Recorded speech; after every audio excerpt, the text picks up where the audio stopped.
before the video starts, I would just like to mention that I do have a website.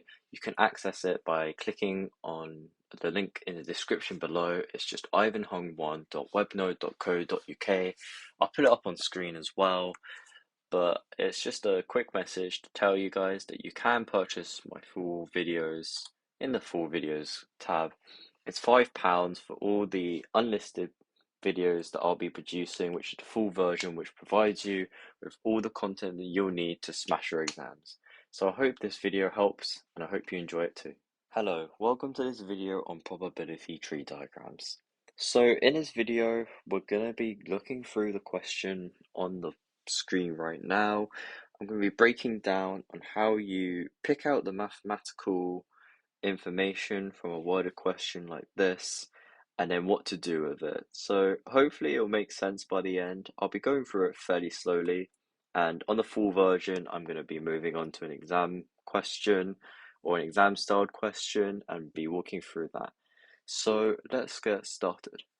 So with this question here, typically if you'll know it's a probability tree diagram because they'll ask you, or there'll be a diagram, something like this, like below the actual question itself. So that's already kind of giving you that it's a probability tree diagram. But here it's pretty explicit. We've basically just we've given ourselves the answers of what we're trying to do. So we'll just read a question. So it says, if someone had 12 beads, 4 red beads, 3 blue beads, and 5 green beads, show this on a probability diagram when the person takes out the bead and does not replace it. Show them doing this 3 times. So we have a lot of key information here. We have 12 beads. We have the 4 red beads. I'll use a red color. We have the 3 blue beads. And we have the 5 green beads. Now these are very important to us as they'll show the probabilities that we'll need. We also have just generally probability diagram and does not replace it. This is one of the most important ones. Does not replace it. That means that the value of the total beads, the 12 beads, will go down every single time this person has picked out a bead. Right. So now that we know that, let's find our initial probabilities. So we can see here that we have a red, a blue, and a green. We have 3 different beads here. Now what this means is there's obviously a chance of either of the 3 options being chosen. So to show this on a probability tree diagram, we simply just draw out 3 branches. So this is going to be fairly big since we have 3 attempts. So I'm going to draw something like this, right? So what we have on this first branch over here, it doesn't matter what order, but we'll just go with the order that the question has given it to us in. So we have 4 red, so I'm just going to put red here and then put a 4 over. We'll deal with the denominator in a minute. And then we have blue, so I'll just put B for blue for short. And we have 3 blue beads, so 3 over something. And we have 5 green beads, so I'm going to use G for short. And we have 5 over something. So the question is now, I'm just going to move this up for a second so we can see the question. The question now is, what's on our denominator? Well, on our denominator, we're going to have the total. And the total amount here has been said, which is the 12 beads. Because if someone had 12 beads, that's just the total. And then further on, they give you a description of what the total contains. So, now that we know it's 12, we can put 4 over 12, 3 over 12, and 5 over 12. Now those are our probabilities. So I'm just going to really quickly put these in a different color so it's just easier for us to reference to. Okay, so now I've written these down. So what we want to do here is simply find the different probabilities that will happen after this person has picked out from one of these. So let's start off with the red. So again, because we have 3 different options. We have red, blue, and green. This will remain the same throughout the entire question. So for our answer, no matter where we are in this probability tree diagram, there will always be a probability that this person is able to get 3 of the different colored beads. Unless it gets to 0, then it obviously stays 0 because you can't have negative probability. So for now, we have red again up here, just to make life easier and seem more logical. We'll do red, blue, and green because we did red, blue, and green here. So we'll just do red, blue, and green here again. So what we have for red this time, this probability will be different. The reason being is because this person already selected a red bead from the first choice that they did. So this means that red now will become 3/11. Now you're wondering how I got to this. So all I simply did between this probability and this probability is that I took one off the red and took one off the total. Now this logically makes sense because I'm simply for the probability of red 2, because I'm just going to denote this as 2 because this is the second choice. It would equal 4/12 minus 1. The 1 being because the red that we took from here has been taken out because it hasn't been replaced, as said in the question. That's why it goes down a total, and because it was a red that was taken out, the probability of getting a red is only 3/11. So hopefully this makes sense. We'll do this several more times and I'll keep explaining it. So hopefully it'll make sense throughout. So for the blue one, this will just be simply 3/11 again.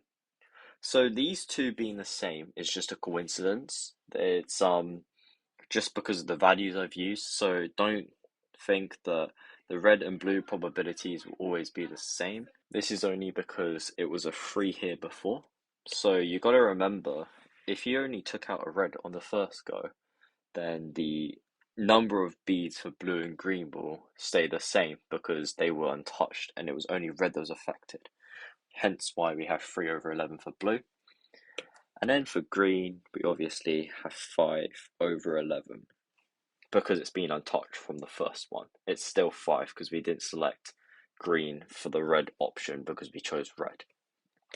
Or another way of finding it is getting these two values and then subtracting it from the total, because 1 minus 3/11 minus 3/11 equals 5/11. If you don't trust me, just do the maths. It will give you 5/11. Now we'll do blue if blue was selected first now. So we have red, blue, and green. So here, again, following the same process as we did for the one above over here, the red will be 4/11. The reason being is because blue was selected first, right? So red was unaffected for when the probability of blue being selected is taken into consideration. So now for blue, instead of 3/12, we would have 2/11. Again, because the first selection that was made was a blue bead, and once that's been taken out, it's not replaced, does not replace it, and so the total goes down to 11, and the number of blue beads is 2. And then for green, once again, it has not been touched, so it'll just become 5/11. And again, you can check that with the probabilities of 1 minus 4/11 minus 2/11, and that will give you again 5/11. So we then can move on to the final second choice that one could make. So we'll again do the same process, red, blue, and green, and we will start off with the red bit. So again, here we have green that was selected first over here. So again, red is untouched. So it's 4 over 11. And then blue, again, is untouched because green was selected first. So it'll be 3 over 11. And then for green, since green was the first, oh, let me change color. Since green was the first bead to be selected, the one bead that was selected was not put back into the pool of beads, and so the value of that would have gone down, so it would have been only 4 beads they could have selected in the pool. Hence why we get 4 over 11. Now for the third one, it is simply the same process over and over again for these ones. It is going to get a little bit crazy, but we will just have to deal with it in terms of how we do it. This is probably the best I can do on my iPad, but hopefully in the question provided, they won't ask for you to do 3 times. It would only just be up to here, so it'd be 2 times, and hopefully it would look something like this, and you just have to stop there. But for practice sake, we will do it 3 times. So try and pause the video here and just attempt it for yourself. If not, I'm just going to time lapse really quickly through because it's just the same process. It's just very repetitive and it's fairly logical once you know what you're doing. So yeah, just pause the video now and I'll see you in a second.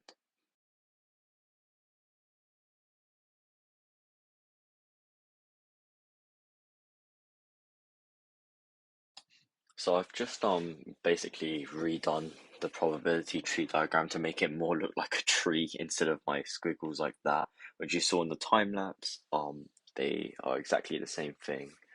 So I just wanted to make a quick note that with these probabilities, just in general, like on one branch, let's say, so we'll call this in, oh, we'll just call like one entire branch, just like the probabilities from one event.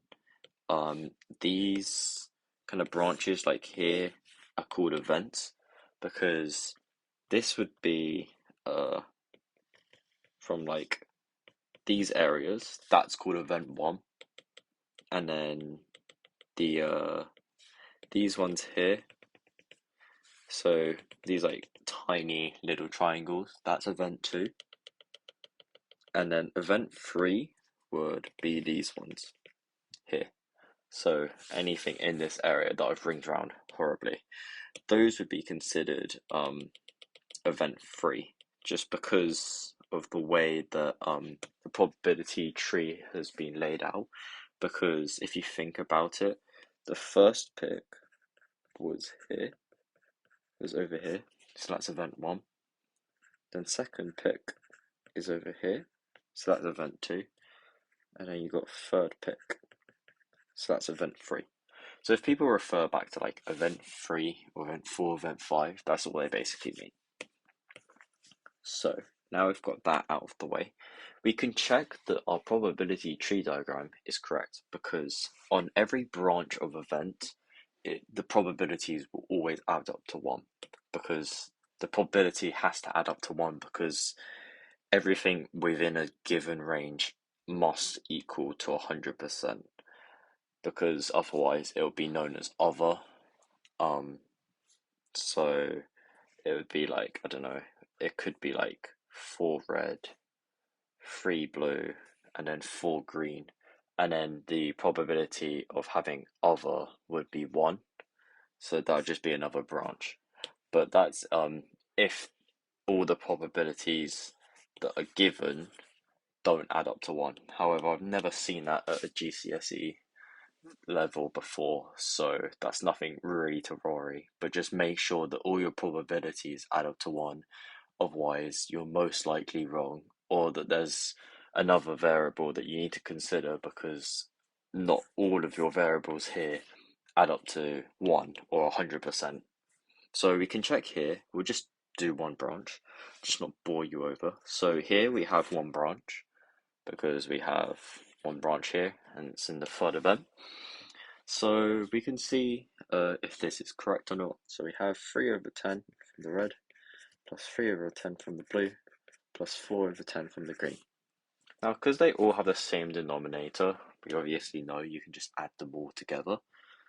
So, because they have common denominators, so it'll be 3 plus 4 all over 10, and that equals 10 over 10, which equals 1, which is the probability that we want. So that's how we know that's correct. And that's basically it for a probability tree diagram. If you're watching the free video, I'm sorry, we're not going to be going through an exam style question, but if you're watching the full version, I'll see you in 2 seconds.